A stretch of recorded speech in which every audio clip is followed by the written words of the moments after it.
Hi guys, it's Viola Power and today I will be showing you how to make the accessories for your Princess Mononoke cosplay. In this tutorial we have a dagger. You could also use this, just add a longer pole, and you would have her spear, a pair of dangly earrings and her headband. At the time of filming this intro, this is not finished, so you'll have to wait and see what that looks like. All of these projects are super easy and beginner friendly, so if you're new to cosplay and love Studio Ghibli, I recommend this one. Cost for all this stuff is not very much. I used paper clay, which you can buy for £5, acrylic red paint, which can be as expensive as you want, but you can get it for like £1. This cord I already had, but you know, you could just use embroidery thread, which is like £1. So, and this dowel rod, which was I think about £7 for a big one, but you may be lucky and able to find shorter ones, which will save you some extra money. These earrings are made out of Fimo clay and jewellery kind of earring holders. The Fimo clay isn't so cheap. That is £5 for a little block, I think. I may have to check that. These little things, earring things, are £1 for a couple of them, so that's good. And I didn't actually use proper jewellery wires, or little jewellery hoops. I just used wire that I already had because it saved me money, and that was £1, so very cheap. You need 2 meters of elastic for the head and V2 armbands, depending on how big you are, of course. And for this, it is air dry clay. If you want to save yourself money because you don't have air dry clay, you could use paper clay, but I used air dry clay because I just like sculpting into it more, and I have tons of it. So anyway, it is really cheap stuff. All of this stuff is cheap. I mean, for 2 meters of elastic, it's like £1, and then this stuff is probably like a couple of p to make. And for the little loops inside, I just used more of that wire. That's why I used it, because I just had it on hand. So everything here I made with stuff I already had. But obviously, if you're new to cosplay, you probably don't have a lot of this stuff, so this is just giving you a rough estimate. First we have the earrings. I took half a block of Fimo and separated it into 2 halves for the earrings. Then using my fingers, I smooth and shape the clay into a round shape. It's important to get the clay thin, but not so thin that it'll be weak and break.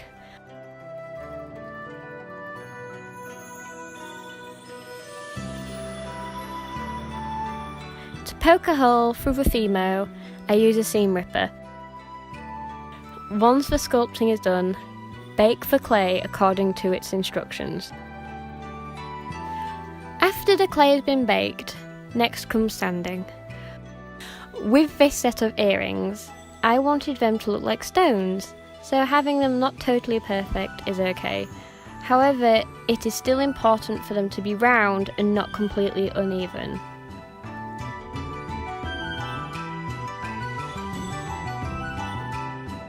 Once sanded, I paint a base layer of white paint. As you can see, by using the brush to paint it, it became streaky and it didn't look like a natural rock like I intended. I kept painting with the brush, hoping that if I painted enough layers, the brush marks would go, but after realising that wasn't going to happen, I decided to use a makeup sponge to sponge on the paint. This gives it a porous texture like a rock, which I really ended up loving, so I'm really glad I tried out this technique.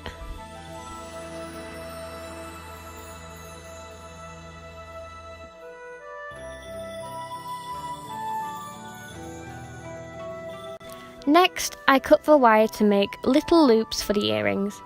If you wanted, you could buy earring hoops to make this easier, but I wanted to make the props and accessories out of stuff I already had. After that, then I looped the earring hooks through the loops I had already made. This part I filmed a month after I made the original earrings, because I decided that they were missing something, so I added shading to the earrings to make them look cartoony and add definition. I really love how the shading came out. I don't normally do such dramatic shading, so it's really nice to try something different, and I think they really resemble the cartoony style of Miyazaki. Next we have my favourite part, her dagger. I cut a 1/2 inch wooden dowel rod and cut it to fit my hand. I also sanded the ends to make them smooth. Using the pattern I made out of paper, I traced the dagger shape onto cardboard and added a seam allowance of 1 centimetre onto the edges. I cut the shape out with a craft knife and scored the centre of the blade. While you are doing this, don't forget to check it for size and make sure that it fits. After I finished the first side, I did the exact same thing again on the other side. To attach the cardboard together, I used duct tape. However, masking tape would also work.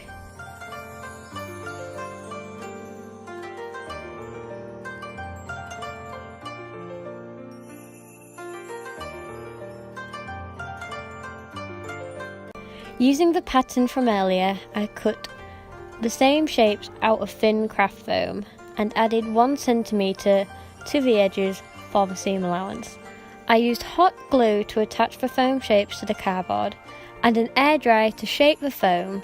You can also use a heat gun to shape the foam, but I don't have one, so I used a hairdryer, and it's thin foam anyway, so it doesn't need a lot of heat.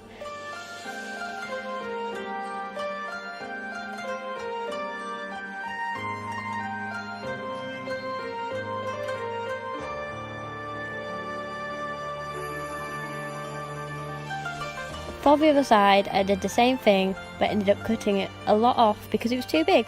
It doesn't matter if it isn't perfect, because this step is only to smooth out the shape for the next step.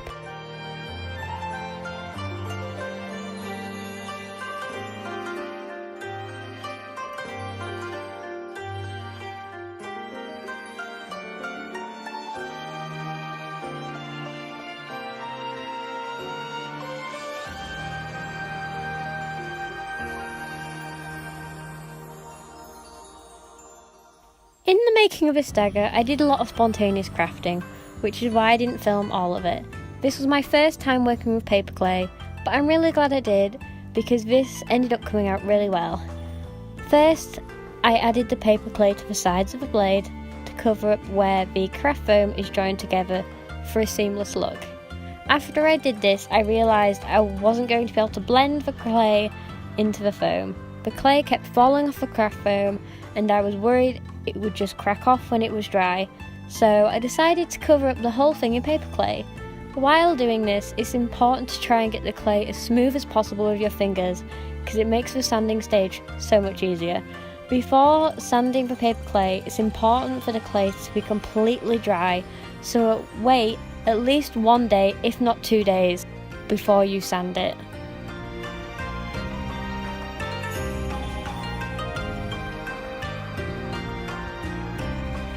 After completely sanding the dagger smooth, I painted the dagger white.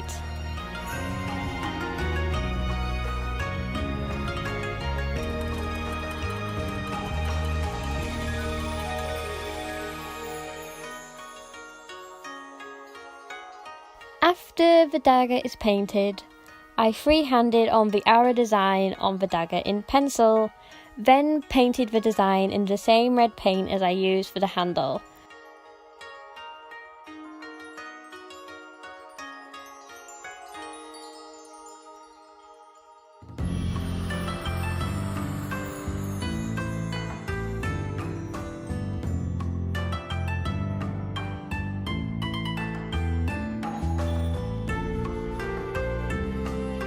After the painting is done, I hot glue on some cord to add detail and to make it more realistic.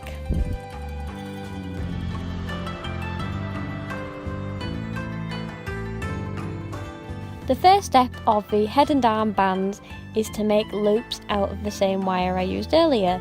While making these, make sure they are long enough to fit the elastic through and wide enough to insert into the clay and sew the elastic on. After that, I sculpt the clay into the pendants. I use my fingers to smooth out the clay and use the craft knife to carve the details. After sculpting, insert the hoops from earlier and leave the clay to air dry for 24 hours.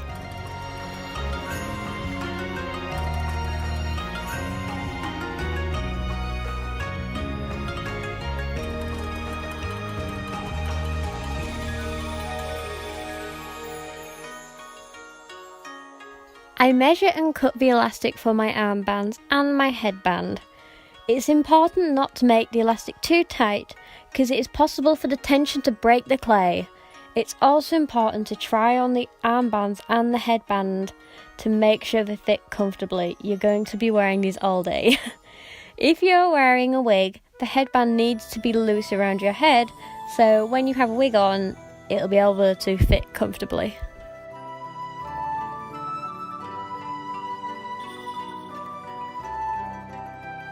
Finally, I paint the pendants black on the outer sides and white in the centre.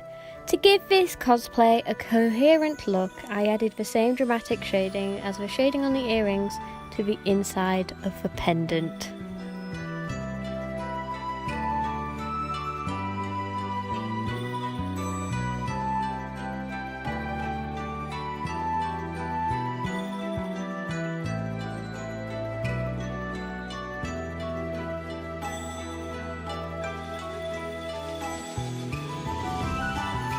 Thank you so much for watching. I hope you enjoyed, and if you would like to see more, please subscribe for the next episode of this Princess Mononoke adventure, and don't forget to like and comment and tell me what you thought. Anyway, thank you guys, bye!